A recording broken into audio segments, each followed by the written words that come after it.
all about these early objective fights. That second Rift Herald, the second or third Dragon. That's really what they're targeting here for DCG, because you get so much explosive potential coming in from a Renekton ult and the lethality build.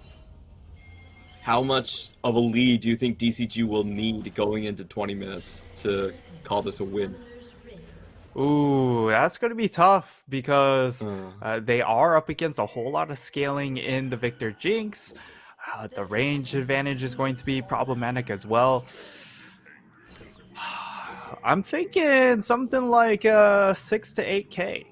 Oh, 6 to 8K. Okay, Yeah. we'll see if DCG can make that. That's not a particular easy mark to make, but I have to agree with you here. I feel like DCG, their composition, definitely has a very short expiration date. A lot of these champions don't do as well post the 30-minute mark. Koala will just get slightly punished right there.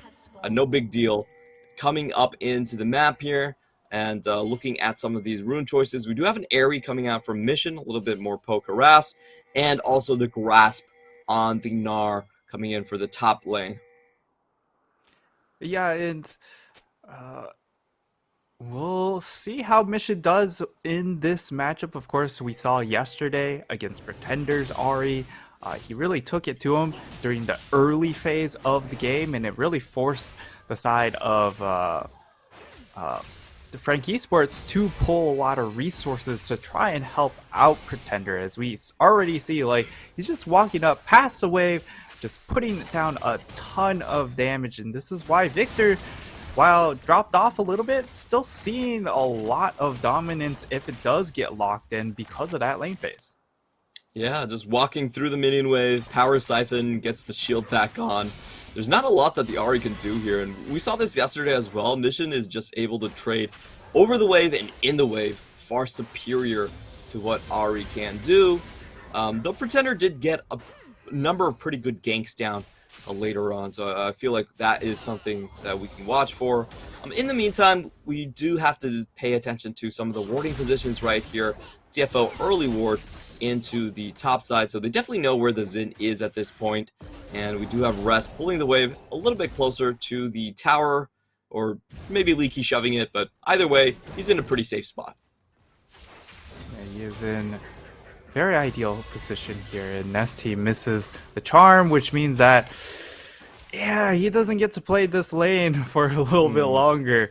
Gemini's making his way up towards the top side as well, so we could get a scuttle fight here, and that might be could be a way for DCG to find some value early on with this Renekton.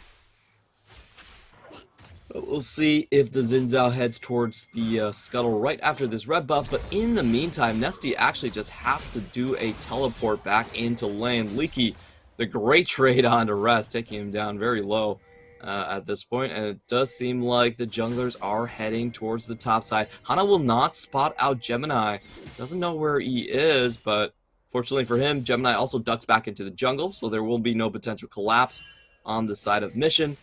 Also, we do have a very early roam from Koala. It does look like they're very well aware of the potential for conflict going up into that top side. And now things do reset a little bit, but also take a look at the bottom lane here. We have a very quick reset from both sides, and Mission gets charmed up. Electrocute, not a whole lot of damage. It actually wins the trade even with the charm landing. But just to mention, this bot lane, we don't really see this back timing, but it does seem to favor Jinx a little bit, as there is no serrated coming in on the side of Kriskata. Yeah, Kriskata going back, getting himself a tier, so he has that extra little bit of sustain, but for shoot, this is a really nice back timing. Ooh, Gemini gonna come in, finds the stun. Leaky is just down. Not gonna use the flash just yet. Can't get away from the Sonic Wave. Gemini flashes the emote, thumbs down, and that's first blood. Easy does it. For the side of CFO, they get a gank up in the top side, and I mean, it really just comes down to Leaky being a little bit shoved out there with the wave starting to come back towards him. And a really nice gank timing coming in from Gemini. Follows up with the flash, so flash for flash in that case, but Leaky losing his means it's going to be clear a return gank opportunity for Gemini up in that lane. Yeah, and this is pretty typical of what we see of the Gnar Renekton lanes. You're pretty strong early on. You can shove the wave, but it's also pretty dangerous to over push, and in general, it's considered a bit of a favorable matchup for the side of the Gnar. So we'll see how this Renekton actually gains value in this matchup. In the meantime, taking a look at the bottom side, we do have a call start for Xun. It's been very happy here. Everfrost does go down, but it doesn't look like they want to overchase. Don't really know where the Xayah is. In the meantime, some good warding coming in through Hana. They do spot out where the Lee Sin is, and it does seem like DCG are trying to just get back and get that early serrated purchase in. That's when usually the matchup will flip, but very good work by Woody here, just stopping them from ever returning. Yeah, now Nesty is going to be a level 6. I'm interested in seeing when he starts to try and move around the map, because that's really just the highlight of Nesty's playstyle. And Gemini is down here, so they could look for her to fight. Gemini isn't spotted. Woody just gets point blank hooked in. Ignite goes down. Sonic Wave. That's the second kill for Gemini. Beautiful 3-man route, but it's not going to matter for Cascada. Yeah, really nice setup coming in from CFO. Of course, they knew, or they didn't know that Hana was up in the top side, but with no jungler on their half of the map, DCG get picked off, and it's really, really easy for CFO to just capitalize and turn that into a dragon. So they'll go ahead, get themselves an early dragon. That's going to be incredibly helpful because, again, if you get the first dragon, it does allow you to give up that second or third dragon here, as DCG, of course, do have a bit of a stronger mid-game composition, so it gives them that out to delay and stall for time if they need to. Yeah, it's definitely a get-out-of-contact card whenever you need it. And I just want to harken back to our earlier discussion in this pre-game, where we did mention that, in your eyes, DCG probably needs something like a 6 to 8k lead at 20 minutes. It's still early in the game, but they're already down 1.2, and it's not looking particularly obvious where they can even find a crack in CFO's laning phase. So, what do they need to do? Because it does feel like things are slipping away. Yeah, the issue is, like, Nesty, he's kind of just stuck in this lane so far. We need him to make his first roam, and as long as Mission doesn't get caught out, it's really, really hard for them to just force a play, unless if they do expend a lot of summoners. And even if that happens, that does give CFO an opportunity to then turn and capitalize on the summoner difference and turn for an objective fight. But DCG, with their summoners all up, they will be able to look for this Rift Herald. Leaky goes in, but doesn't find the Ruthless Predator. There the charm does land. Burst damage goes in, but Rest gets the Mega Gnar just in time for the extra HP to survive. Meanwhile, Mission is going to pop the Chaos Storm for wave clear. And it looks like a top for bot trade developing right now. Again, DCG will head top, try to cut Rest off. Well, we do have some turret plates being taken down in the bottom side on the side of Xun. Let's see if Hana will decide to go all in on this. Nope, he's going to back off just now. And great pings by DCG. They actually correctly guessed where Gemini is on the map. However, they will lose 2 turret platings for that 1 Herald top.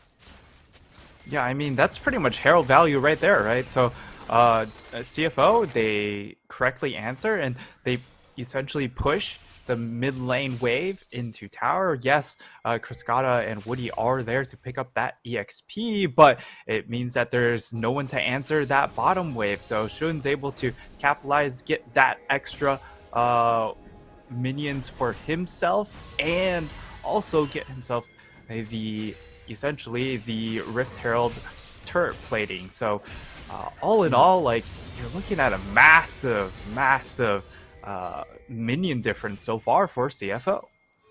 Yeah, that gold lead did balloon to 1k already. And we have to remember, those 3 plates in the bottom lane, they were solo plates to Xun. That's not what you want to see as you're fighting a Jinx right here. So it could be a very early mythic item coming in for him, even with the call there. So DCG really trying to push the tempo. They land the charm, and in goes the gank. Mission, one more auto attack to knock him up. He does go down, but Gemini is there for the counter. Nearly burns Hana down, but that's one auto attack. He does find him with the smite. Now Nesty has to get out. Oh, actually, he can stand around and fight. Excuse me, Nesty. We do have the Super Mega Death Rocket coming in. That is a friendly fire, so will not implode onto the Lee Sin, and ends up just being a 1-for-1. Ends up being jungler for mid lane, and you do have to favor DCG just a little bit when it comes to that one, as the gold is going to help out Ahri getting back into it, and it's a nice bait coming in from Nesty. Eats up the gravity well, which baits Mission in to try and dump more damage down and get a kill, and Gemini, he is able to at least follow up, use that lane ward, and finish off that kill onto Hana. So ends up being a 1-for-1, but 3-0, Gore Drinker, Lee Sin already completed. Gemini is in a massive power position, and like there's no one else even close to a mythic. Yeah, this is getting a little bit out of hand, especially from Gemini's side here. He's a real tanky boy now, and I can't wait to see where he's going to be insecting next towards. Taking a look at DCG and their gold difference over time, it has just been CFO all the way. And, you know, we are closing in on the 15-minute mark. That's where we kind of had the cutoff for the early game. So far, DCG just not able to find any proactive plays. Their lanes are being pushed in. I'll be honest, I don't even think the top lane is winning, even with this 6 CS. The mid lane has been relatively safe for Mission, and the bot lane Shun is just completely running away with this matchup. You also have to remember the Cole is there, the plates are there. Where can DCG actually go? Ooh, that's going to be a very tough question. Rest, he just doesn't even care about the tower. Throwing down so much damage. He's just absolutely destroying Leaky here, and they won't be able to, and they won't be able to salvage that. But I mean, Hana, he throws down the Rift Herald, but it's only out of necessity, right? Because it's about the timeout. 12:40. It only lasts for 4 minutes, so it was about to expire, and okay, that would have been really bad if that Rocket somehow stole that one. But will be Mountain Soul on the table, and I mean, that really just benefits CFO if they're able to get 1 or 2 Mountain Dragons. The extra durability just makes them so much harder to pick off against this pretty much exclusive pick comp. Yeah, it's not a lot of huge damage. Gemini does find Ahri, forces out the Spirit Rush, and takes Nesty down to half HP. But in comes the Avengers squad. 600 gold over to Nesty. Beautiful stuff from Woody. Just caught Gemini overcommitting to that one. Gemini got a little bit too curious for that kill onto Nesty, and Woody Hana, they make their way over very, very quickly. It didn't seem like Gemini understood that they were coming as well, so he ends up giving over a pretty hefty shutdown, which really evens things up for this mid lane quite a bit for Nesty. Gets him a lot closer to that mythic. Of course, Victor already completing his, not going for any curveball mythics. It's just going to be Ludens to give massive amounts of burst damage, and it feels like if Nesty doesn't have anyone to help him out, Mission can just so easily 1v1 him with this Ludens completed. For sure here, and we have talked about Ahri and her builds for a long time. She doesn't really pack that much damage coming in from her itemization and her skills, so she does need to rely on being ahead of the curve a little bit. So that 600 gold is absolutely massive. Thank you very much, Gemini, for keeping this tiebreaker a lot closer than it probably would have been. We do have DCG coming in for the next Herald, a full 5-man rotation this time, and Shun will be joining. So we do have the setup for a 5v5. CFO are going to leash the Herald just first. Let's see where DCG will try to engage in. This is not a fight that it feels like they can give up, being that they need to stay ahead. Yes. Do have Leaky coming in. Hana in range to contest with the smite. Herald down to 3k. Shouldn't trying to find an angle onto this team fight. The Herald does not reset. Hana going in for the smite. He will find it, but in goes Koala with the engage. On the bottom side, we have Mission just being caught out. Drops down immediately, making this a 5v4. They do open up onto Hana, trading one back. Leaky trying to go for the backline. Doesn't find the stun. He has to walk back. Almost gets taken out. But at the end, DCG trade 1-for-1 plus the Herald. DCG, this is kind of what we highlighted for their composition, right? They need to find either the second Herald fight or the second or third Dragon fight. They find it at the second Herald with that level 11 spike coming in from the Renekton. So much extra HP coming in from that ultimate, and they're able to get one kill along with the Rift Herald. So I mean, we'll see the replay. It really is just Mission not playing with his team, coming in on the side flank, and DCG just immediately collapse, and there's really nothing to help Mission out in that situation. Like, you can see he's just so split off from the rest of the squad. He walks in, such an easy charm. Yep. And from there, like, they just keep going forward. Unfortunately, I think we'll get another more. fight here. Hana charging in. Everfrost lands onto Mission once more, and they get 2 kills down. So Nesty out of nowhere, suddenly in the lead.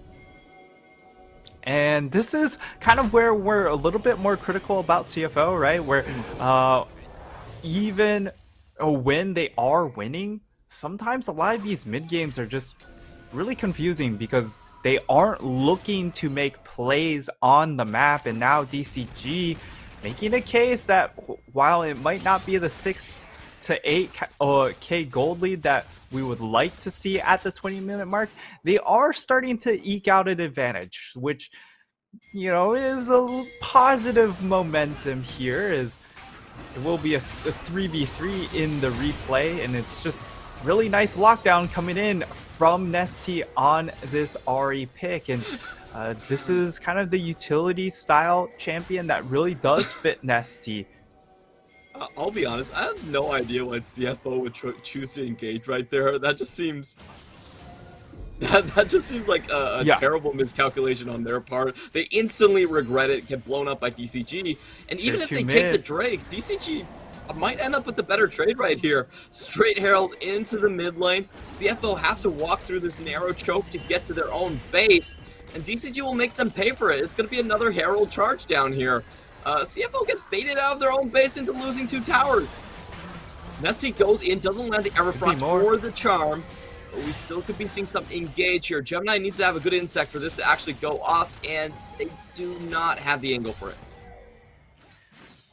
Whew, okay. This mid game really starting to explode here for the side of DCG, and a bit more of an implosion coming in from CFO. They target, hey, we want to go and play around this dragon, but they didn't have that mid wave set up. So DCG, they're like, well, we have minions here. We can just throw down this Rift Herald. We already took the tier 1 tower, so it's not going to take a whole lot more effort to break the tier 2 and even that tier 3. So they just essentially go, well, we'll just go kind of a Nexus for a dragon sort of trade, and they, I gotta say, won out massively.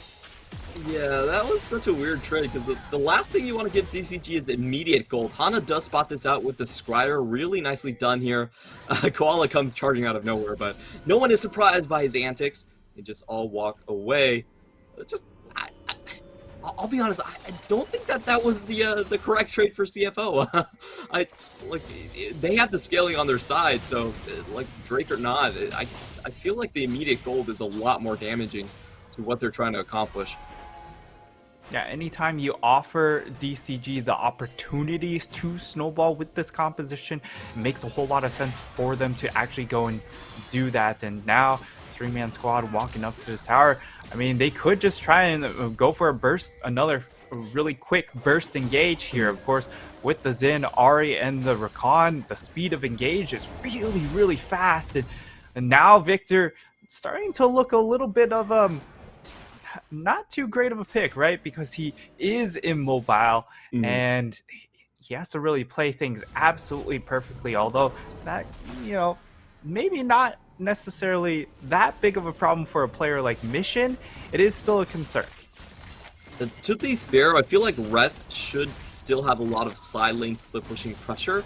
So, worst comes to worst, Mission, all he needs to do is just sit mid lane and press E a couple of times and he should be fine. Like, I don't think they're going to be able to hold on to their top lane towers whatsoever, but they could still wave clear and just hang around mid for sure. But the problem with this comp for me is I don't feel like Rest as a Gnar has that many opportunities in back to team fights. Yeah, he'll win against the Renekton, but he needs to wait into Mega Gnar until he can join, and so far, Leaky's still fine. Like, he's even up in CS. He's not even that far behind. Yeah, and now the issue is, like, the Gnar almost feels like a dead pick as well, because if you look at his second item, it looks like he wants to build towards Randuin's, which is really weird, because there's no crit AD carry on the side of BCG, so you're not getting value out of the active here, and I would have much rather seen him go for a Hullbreaker, but we're going to get more fighting. Just kidding. It was just a bait. It's always really hard to get fights between Lee Sin and Rakan, I guess, so... Yeah, but the other thing is, like, with the Star pick, like, it's very hard to lock down multiple targets unless if you're punishing the front line, right? It's so hard to get onto that back line because it's A, a Xayah, and B, it's an Ahri with a lot of mobility, so... Woody goes in for the charm, followed up by the Featherstorm. They get both summoners out. Overall, that's still a strong win for DCG, trading support sums for 80 sums. Yeah, and I would also say the ult exchange coming in by losing Koala's ultimate, that's a lot of their pick potential gone to try and find a good pick here in Mission. Fat fingered his ward there. I think he wanted to use his stopwatch. Yeah, I think perhaps that was the correct answer. Definitely not getting any value out of that ward, for sure. And coming back into this game, even though DCG, they didn't really find the 6k lead, they do have the map control, they do have the side lanes pretty well set up. And for CFO, their only winning point on the map actually ends up being Shun, which is probably not what they were angling for coming into this draft. Yeah, and you look at the next item coming in from Mission, it's Zanya, so very defensive approach here. So he is going to be relatively strong for this next fight because he is going to have that extra stasis, but for the most part, the initial positioning has been a little bit sus from him. So the stopwatch, while it could buy time for the rest of his team to collapse, a lot of the earlier times he's been picked off, even with the extra stasis, he probably would have been dead anyways afterwards. So that will be really imperative to watch for in this next team fight. But CFO, I mean DCG, they get themselves a second dragon. At least the Dragon Soul isn't going to be a big problem for CFO here. And Nesty actually runs into the hook. Never mind, there is no follow-up. Waiting for a potential depth charge, but the rest of the members weren't close enough there. And we go back into a phase of DCG starting to control a lot of these side lanes. They've done a great job at just keeping Rest down and not letting him become a split push threat.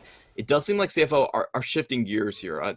We saw a very similar draft yesterday. It was a pure 4-1 comp, but with the Gnar going Randuin's, like you mentioned, it does seem like this is more of a just protect the Shin and we got late game boys. So, it's props to them that their composition does allow them to play with multiple outs. But it does seem like things are going off a little bit out of plan. In the meantime, Nesty will be going for that Horizon focus. A lot of damage if he can land those immobilizing effects. Now they're just going into the enemy jungle very confidently. This will be a straight up 4v4. And in this setup, CFO, they don't really have a tank. Yeah, this was one of the issues, right? Rounding out that draft was, hey, they don't have a clear frontline champion, so they end up locking in the Nautilus for Koala, but at the same time, Koala hasn't necessarily looked that great when it comes to primary engaged supports. So when he's forced to be the clear initiator, he has looked a little bit all over the place. And Gemini, he could get picked off here. It will be junglers saying hello to each other. But now Hana, I mean, it was a 3-0 start for Gemini, but at this time, Hana has a 1-level lead. Yeah, and his itemizations, I think, are a lot more useful in team fights as well. Going for the more standard stuff here. While on the other side, we do see some good poke in from Mission. At least he does hurt quite a bit. I'm not going to take that away from Victor. Still always a terrifying threat come late game. I always find like Victor to be kind of the death knell of assassins, because if he just props down Death Ray and Chaos Storm, a lot of times he can just burst 80 carries 100-0. Let's see if Woody gets caught out here. Is able to simply walk away. Gemini not going to try and insect a Rakan. Probably for the better. And we do just have Baron Vision going over to the side of DCG. Could be caught in this choke point here. That could have been a little bit dicey, but now DCG are all funneled over to this top half, and in the meantime, like, Rest is still trying to split push, but I feel like his number is going to get called up soon, and the issue is his Mega Gnar is about to expire. He is level 16 after this one, and we do have CFO using the Scryer to check this one out, so it does seem like CFO are just calling the bluff perfectly. The timing was definitely there, and DCG have to go back and defend their towers. But this time, it is getting a little bit hard. We did see a bit of a speed up trying for a catch here onto the right side. Don't find it. And I think Rest will just continue to pressure here. Aliki took a lot of HP. He's definitely not winning this trade anymore. And Rest seems very happy at just funneling more gold into himself, being a nuisance here. I always like the fact that Rest likes to teleport mid-team fight onto an open lane and just split push it. I call it the Rest teleport. It's so effective. We see him do this all the time, and he just gets fed off of it. Yeah, and I mean, he's still incredibly strong.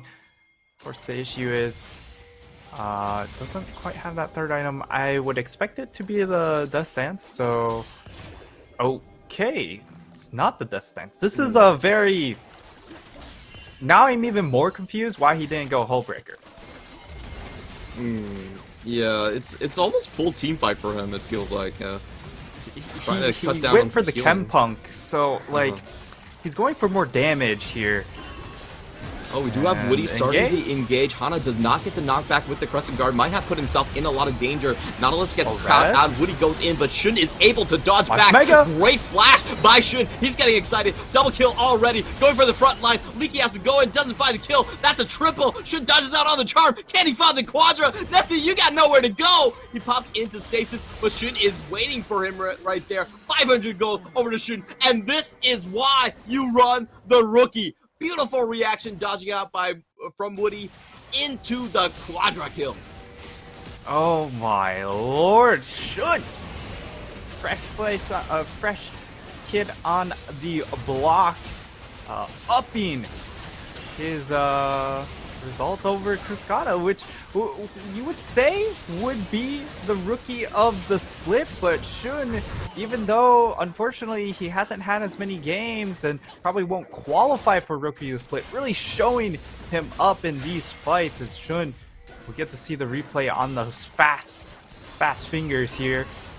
Hana, he goes in, and honestly it's not a bad engage. The issue is people just aren't there to follow up, and then we get to see the Mega Gnar timing come right here, and he gets a 2-man pin, and that really just that just spelled the end for the side of DCG. It was already looking a little bit ugly at the start of that, but after that pin, it's firmly in CFO's control.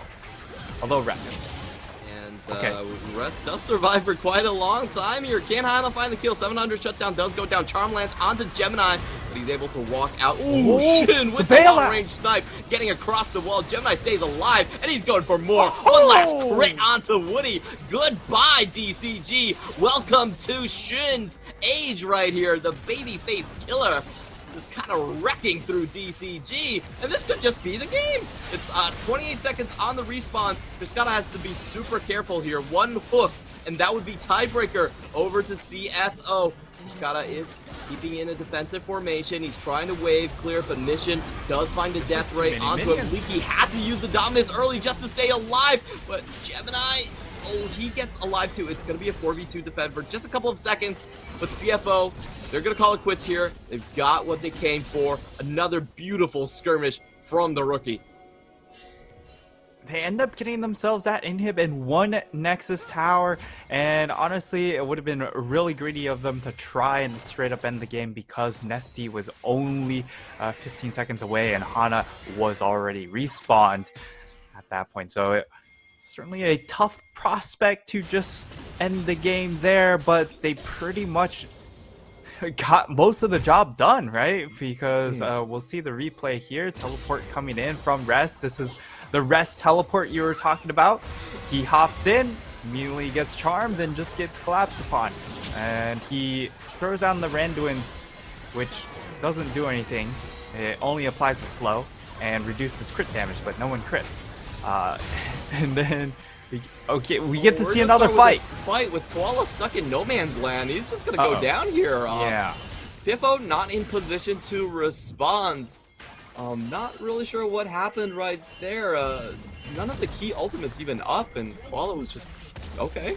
It just caught out there. So interesting. No quickness, no spirit rush, but you know, still caught out. I think there was a spirit rush. Probably just Nesty rushing in with the Everfrost. And DCG might be going for another fight. They do have a 5v4 here. But not going to find the engage. Rest is the next target. He gets charmed up. Everyone flying towards Rest, and I think I've seen this a couple of times already. Ooh, Rest just manages to dodge out from the Wind Becomes Lightning. That was interesting. It definitely seemed like it landed there, but probably not enough to get the kill. As CFO, they gotta get bailed out. Very dangerous situation. They are able to wave clear, and right now, neither objectives are really up, so this is what we call just little fights and little scuffles. Nothing to come of it, but a little bit more of gold and summoners going to either side. Yeah, and here, like, we're seeing DCG with a little bit of their speed of engage, being able to keep them in the game, being able to start things off very quickly with a quick dash. Perhaps even a flash from Nesty into the Everfrost, into the Charm. A lot of pick power, and then the follow-up coming in from someone like Woody with that Recon ultimate makes things very, very hard to escape. So DCG with their playmaking have been able to keep things competitive, but unfortunately still yet to shut down Shun. So swinging on 1,000 gold, if they are able to kill him, that would increase their chances greatly, but their composition again starting to tick down a little bit. The only person who really does scale is going to be the Ahri with the extra true damage scaling. That will be a factor, but at the same time, lethality is going to start slowing down here against some of these armored up targets like Mission and Gemini, who already have their armor items completed. For sure, it's definitely a tough task. And Shun does have 4 completed items as a Jinx. He is an absolute terror right now. So if they do find a catch, they have to go onto the Jinx. Hold the flank teleport. Have the flank teleport, trying to cut off the path of Shun, but CFO are still very much grouped up. Hana goes in for the knockback, doesn't find it on the target. Great kick onto Gemini, plus the depth charge slows the entire offense out, and Leaky is just caught in the middle of nowhere here. He goes down, we see Shun getting excited, Super Mega Death Rocket goes in, Rest finds a 2-man stun in the front line, Nesty is also down. That's gonna be a full wipe here by CFO. They don't lose any members whatsoever. Great engage, great kiting. Hana, next one to fall. Woody, only one alive, and the base is wide open. CFO are going to march on. Woody, you're not fooling anyone. I'm sorry. Rest gets revenge on his support, and that will be CFO closing down the Nexus and locking in that third seed, dodging out on the PSG half of the bracket. Do have the Rest Magi's coming out as well, and CFO, they are so damn happy. Everyone's happy outside of Shun. Shun just like, another day at the office, you know. I'm an assassin. I feel absolutely no emotions here. Beautiful game from the rookie here. And honestly, this was a game that was a little bit dicey for CFO. We saw a strong early lane start into just multiple picks onto Mission and then onto the Nautilus. But throughout all of that, they didn't find Shun. Shun was the VIP there, and they didn't put him down. Absolutely. Shun, I mean, he is most certainly the runaway MVP of this game here. And, man, I really wish we got to see Shun earlier, right? Of course, they didn't add him